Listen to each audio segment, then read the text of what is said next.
네, 저희가 살아가는 인생에는 많은 굴곡이 있습니다.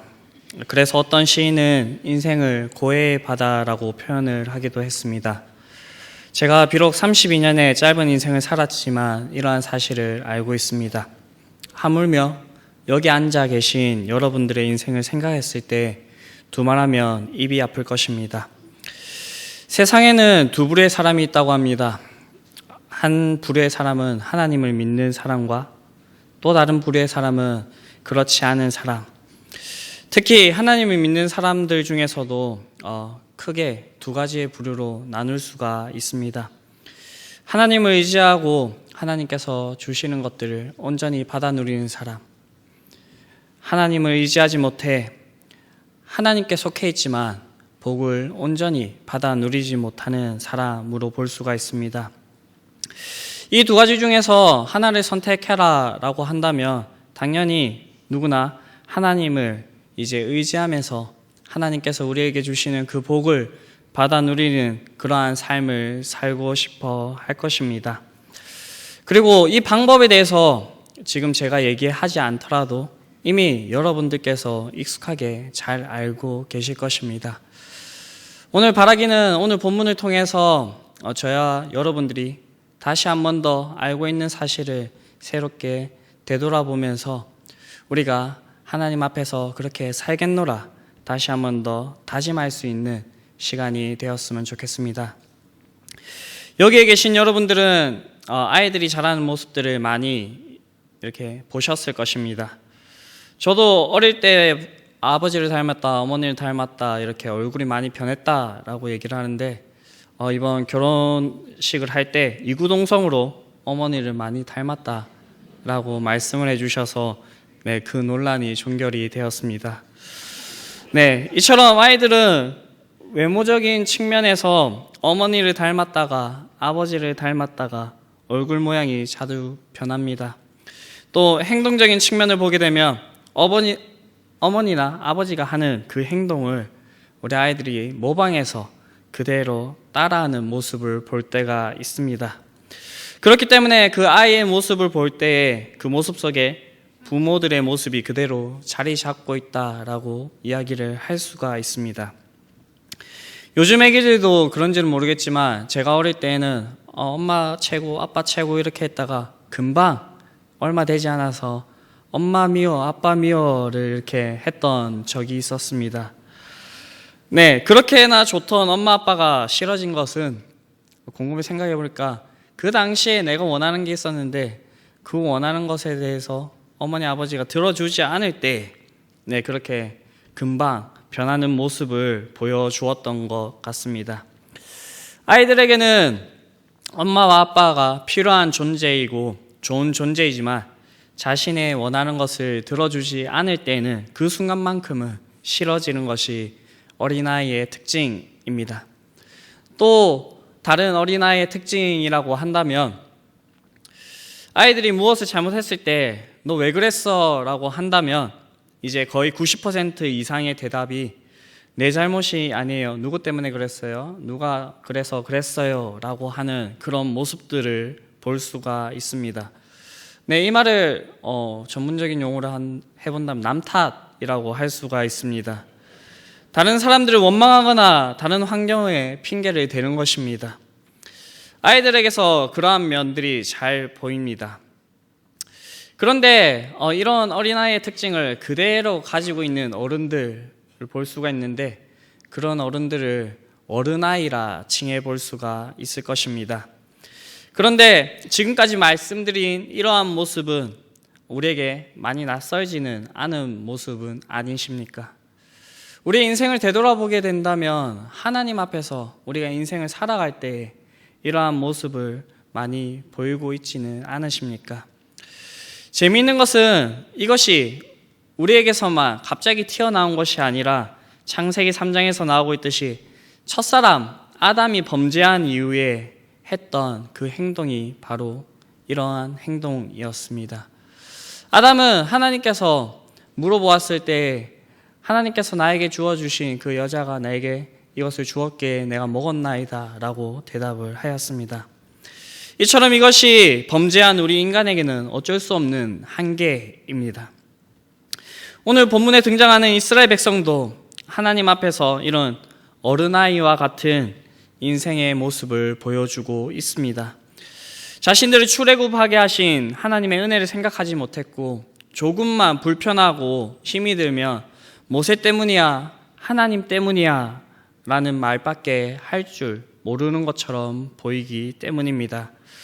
그런데 이러한 모습은 이스라엘 백성들에게 어제 오늘 일이 아니었습니다. 출애굽의 여정 속에서 끊임없이 했던 모습이고 어떻게 보면 습관이라고 부를 수 있을 정도로 지속적으로 반복했던 그러한 모습입니다.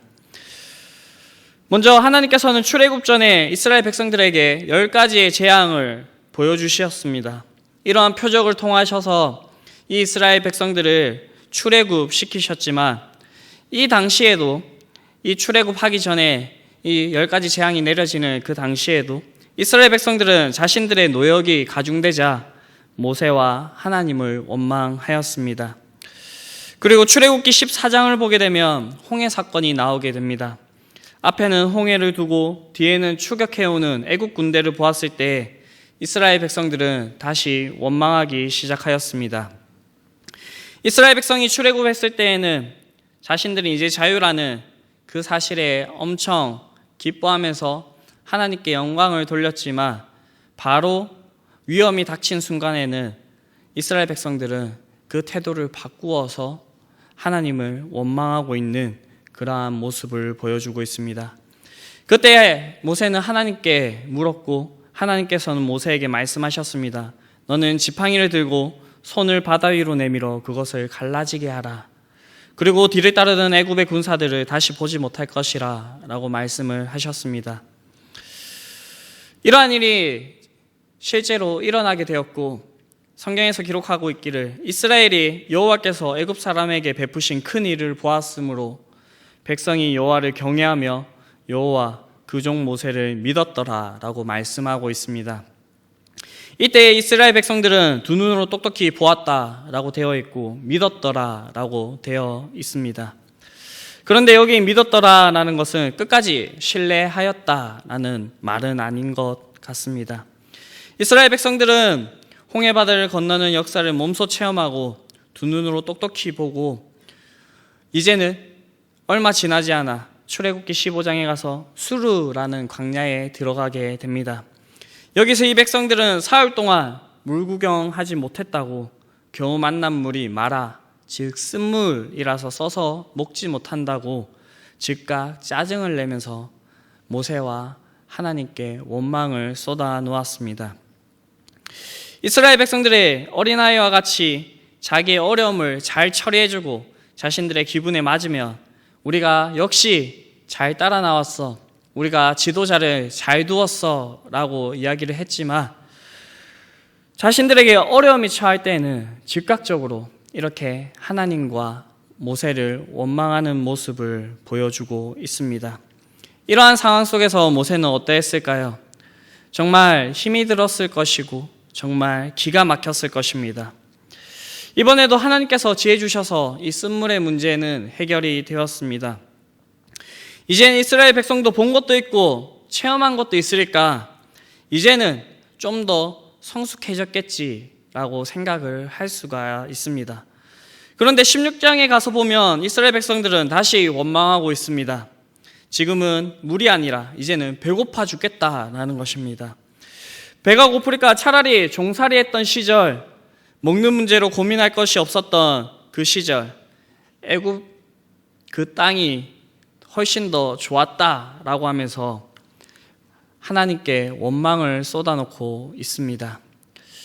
이때에도 하나님께서는 저들을 위해서 만나와 메추라기를 주셨습니다. 출애굽 전의 원망, 홍해 바다 앞에서의 원망, 쓴물 앞에서의 원망, 굶주림 앞에서의 원망, 이렇게만 본다면 이스라엘 백성들은 하나님과 모세에게 짜증과 원망을 쏟아놓는 그런 백성인 줄로만 보입니다. 저들은 궁핍할 때마다 자신들에게 어려움이 있을 때마다 애굽을 떠올렸고 다시는 돌아가서는 안 될 땅, 하나님께서 참된 자유를 맛보게 하셔서 그 땅에서 건져내었지만 그 땅을 생각하면서 하나님과 모세의 마음을 아프게 하였습니다.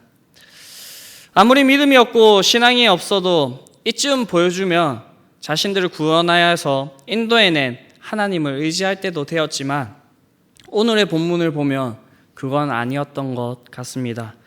오늘 본문에서는 하나님께서 이스라엘 자손들로 하여금 신광야에서 떠나 르비딤 땅에 들어가라 라고 명령하고 있습니다. 그런데 르비딤에서 또 한 번 문제가 생겼습니다. 17장 1절을 보게 되면 마실 물이 없는지라 라고 이야기하고 있습니다. 그런데 앞선 본문에서 이스라엘 백성들에게 이 마실 물에 대한 체험이 있었습니다. 홍해 바다를 건너자 사흘간 물 구경 못하다가 못 먹을 물, 그 물을 만나서 하나님께서 그 물을 바꾸어서 이스라엘 백성들을 마시게 한 그런 경험이 있었습니다. 그럼에도 불구하고 이스라엘 백성들은 오늘 본문에서도 똑같이 원망하고 있는 그러한 모습을 보여주고 있습니다. 이때까지 원망과는 달리 좀 더 심해져서 이제는 모세를 돌로 치려고 하는 그러한 모습까지 보여주고 있습니다. 이런 백성을 애굽에서부터 지금까지 끌고 오는 여정 가운데 모세도 더 이상 이 백성들에게 할 말이 없었던 것 같습니다. 모세도 지칠 대로 지쳤던 것 같습니다. 사실 모세도 사람인지라 이스라엘 백성들에게 어려움이 있었을 때 그 어려움을 같이 겪으면서 그도 힘들었을 것입니다. 아니 오히려 지도자로서 이 백성들을 인도해내어서 이 백성들을 약속의 땅까지 인도하여 가는 그 책임감 때문에 더 힘들었을지도 모릅니다. 이렇게 본문에서 오늘 두 부류의 힘들고 지친 사람들의 모습이 나오고 있습니다. 그런데 이러한 상황 속에서 대처하는 방법이 달랐음을 우리는 알 수가 있습니다. 한 부류는 원망을 습관적으로 쏟아놓은 반면에 다른 한 부류는 그 상황 가운데서 하나님께 엎드리며 하나님께 부르짖었다는 것입니다. 이들이 다른 사람이었을까요? 다른 경험을 한 사람들이었을까요? 아닙니다. 똑같이 하나님의 표적과 이적을 경험하면서 지금 이 르비딤 땅까지 같이 온 사람들이었습니다. 여기 앉아 계신 여러분들은 힘들고 지칠 때 어떻게 대처를 하십니까? 혹여나 우리의 모습을 되돌아볼 때 그런 상황 가운데서 여전히 하나님께 불평, 불만과 원망을 쏟아놓고 계십니까? 아니면 모세와 같이 하나님께 엎드리며 부르짖으면서 나아가고 계십니까? 저희가 2주 전에 너희 말이 내 귀에 들린 대로라는 제목으로 주일 말씀을 들었습니다. 이스라엘 백성들이 정탐 후 모세와 하나님을 원망하며 그들의 말대로 광야에서 최후를 맞이하게 되는 그 이유에 대해서 우리가 함께 들으면서 다짐하였던 것들이 있었습니다. 불과 2주가 지났지만 그 2주 동안에 여러분들의 삶 속에서 여러분들의 모습은 어떠하셨습니까? 우리 하나님께서는 힘이 없으신 분이 아니시며 그렇기 때문에 그러한 힘들고 지친 그러한 상황도 그냥 주시는 것이 아니실 것입니다. 우리 하나님 아버지는 악한 아버지가 아니시며 선한 아버지라고 얘기를 하십니다. 성경에서 악한 아버지라도 자신의 자식에게는 좋은 것을 줄 줄 알거든 하물며 하늘에 계신 너희 아버지 선한 아버지기를 어떠하겠느냐라고 하는 말씀이 있습니다. 우리는 분명히 알고 있습니다. 우리가 힘들고 지칠 때 우리에게 참된 위로를 주실 수 있는 분, 그 가운데서 우리를 회복시킬 수 있는 분이 하나님이라는 것을 우리는 분명히 알고 있습니다. 이 복잡하고 말도 많고 탈도 많으며 불평과 원망도 많은 이스라엘 백성을 모세가 인도하는 방법은 하나님께 엎드리는 것이었습니다. 그리고 하나님께 부르짖는 것이었습니다. 그때 하나님께서 응답하셨고 그 해결 방안을 알려주고 있는 것을 우리는 오늘 본문을 통하여서 분명히 알 수 있습니다. 모세가 부르짖었을 때 하나님께서는 모세에게 응답하셨습니다. 그 방법은 나일강을 치던 그 지팡이를 쥐고 호렙산에 있는 반석을 치라는 것이었습니다. 당장 물을 원하였지만 하나님께서 모세에게 응답하시는 그 방법이 인간적으로 이해되지 않는 그러한 방법으로 나타났습니다. 하나님께서는 그냥 하늘에서 비를 내리셔서 그 많은 백성들에게 바로 물을 공급해 줄 수 있었지만 모세에게 지팡이를 들고 가서 그 반석을 치라라고 하는 그러한 응답을 주셨습니다. 이때 모세는 하나님 말씀을 신뢰하고 순종하였고 나일강을 치던 그 지팡이를 가지고 그 반석을 쳤을 때에 그 말씀에 순종하였을 때에 그 반석에서는 물이 흘러 나왔습니다. 이것은 모세의 기도에 대한, 모세의 부르짖음에 대한 응답이라고 볼 수가 있을 것입니다. 마가복음 11장 24절에서 예수님께서도 기도하고 구하는 것은 받은 줄로 믿으라, 그리하면 너에게 그대로 되리라 라고 말씀을 하셨습니다. 우리가 이러한 말씀을 믿는다면 우리의 인생 가운데 우리에게 어려운 순간과 그러한 순간들이 우리에게 지속적으로 다가와서 우리가 힘들고 지쳤을 때에 우리는 기도하고 그대로 믿으면서 나아가면 된다는 것입니다. 또한 한 가지를 더하자면 우리가 함께 읽지는 않았지만 17장 이후에 이어지는 이 말씀의 내용을 보게 되면 아말렉과의 전투의 내용이 나오고 있습니다. 그때 모세가 손을 올리고 기도하면 이스라엘 백성들이 이기고 모세의 손이 내려가면 이스라엘 백성들이 밀리는 그러한 기사를 볼 수가 있습니다. 이때 모세의 양옆에서 아론과 훌이 모세의 양손을 받치고 함께 기도하였고 이스라엘 백성들이 승리하게 되는 그러한 이야기가 나오고 있습니다. 그러면서 이것을 기념하여서 여호와 니시라고 하는 제단을 쌓게 됩니다. 이 여호와 니시의 뜻은 우리가 익히 알고 있듯이 승리라는 뜻입니다. 우리가 하나님께 나아가지만 가끔 우리가 너무 힘들고 지쳐서 우리가 고백하는 찬양처럼 기도할 수도 없고 신음을 낼 수도 없는 그러한 상황 가운데서 우리에게는 하나님께서 믿음의 동력자를 도와주셔서 붙여주셔서 우리를 대신에 기도하게 해주시고 우리가 다시 힘을 얻어서 기도할 수 있게 해주시고 그때 우리의 문제를 해결해 주시고 회복시켜 주시며 승리하게 하시는 그러한 모습들을 볼 수가 있습니다. 말씀을 정리하겠습니다. 우리는 본문 이스라엘 백성들과 같이 하나님의 은혜로 죄로부터 출애굽하여서 세상에서 하나님 나라로 가는 여정 가운데 있습니다. 그런데 이 길은 이스라엘 백성들이 걸었던 것 같은 광야길입니다. 이 길을 걷는 동안에 평탄하지 못한 일들이 있을 것이며 여러 가지 요인으로 인하여서 힘들고 지칠 때가 있을 것입니다. 가장 쉬운 것은 이스라엘 백성들이 끊임없이 보여주었듯이 원망을 쏟아놓는 것입니다. 그러나 이러한 반응은 눈앞에 있는 것만 바라보다가 주시기로 한 그 복조차 누리지 못하는 그러한 결과를 낳게 됩니다. 다른 한 가지는 조금 어렵지만 우리 모두가 할 수 있는 것입니다. 그것은 바로 하나님 앞에 나와 하나님 앞에 엎드려 부르짖는 것입니다. 하나님의 능력을 의지해서 나아가는 것입니다. 오늘날에 모세가 잡은 이 지팡이, 반석을 두드렸던 이 지팡이는 하나님의 말씀, 하나님의 능력으로 볼 수가 있을 것입니다. 이 말을 바꾸어 보자면 기도와 말씀으로 나아가자라는 것입니다. 힘들어 지쳤을 때 원망과 불평을 일삼는 것이 아니라 여러분들이 기도하시면서 나아가시기를 바랍니다. 또한 하나님의 지팡이를, 하나님의 말씀, 하나님의 능력을 의지하시기를 바랍니다. 그때 하나님께서 이스라엘 백성들을 인도하셨던 것처럼 우리의 어려움을 해결해 주실 것이고 힘들어 지쳤을 때 우리를 다시 회복시켜 주실 것입니다. 광야 같은 인생을 살아가시면서 이 중요한 사실을 다시 한 번 더 되새기시며 여러분들이 진정 하나님 앞에 나아가면서 하나님께 이 문제들을 털어놓으시면서 하나님께 해결받으며 그렇게 이 세상을 온전히 살아가실 수 있는 저와 여러분들이 되시기를 간절히 바랍니다.